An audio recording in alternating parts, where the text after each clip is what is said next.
হুম। আমার নাম তারাপদ চৌধুরী।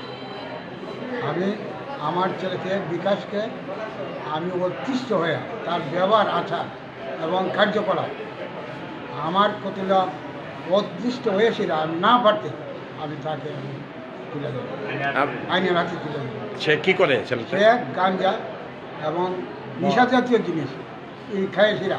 এমনি খুব ভালো মানুষ, খুব ভালো ব্যবহার করে মানুষ, কিন্তু ইদানিং এই মানে যে ব্যবহার করছে মানুষের মেয়ে ছেলে, অশ্লীল ভাষা, অশ্লীল ব্যবহার, যাতে সে মরতেও রাজি, মানুষের মারতেও রাজি, যে কোনো সময় দুর্ঘটনা, যে কোনো সময় একটা দুর্ঘটনা ঘটাইতে পারে। এই জন্য আপনি এই জন্য আমি আইনে হাতে তুলে দেব। আচ্ছা, সে কি বিয়ে করছে? সে বিয়ে করছে, বিয়ে করে আমার বউরে জ্বালা দিচ্ছে, থেকে ছেলে মেয়ে হয়েছে?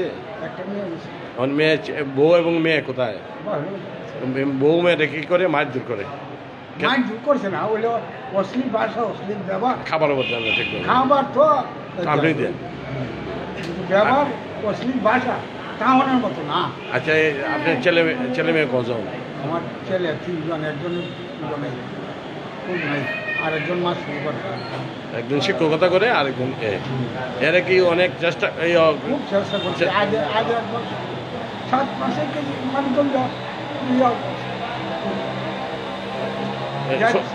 সংশোধনের জন্য, 7 মাস তারপর সংশোধন হয় নাই, 70,000 টাকা। এখন সংশোধন হয় নাই, এখন যে কোনো সময় অঘটন ঘটাইতে পারে, এই জন্য অনেক আইনে হাতে তুলে দিচ্ছে। রাখি। আসসালামু আলাইকুম। মাদক একটি সামাজিক ব্যাধি।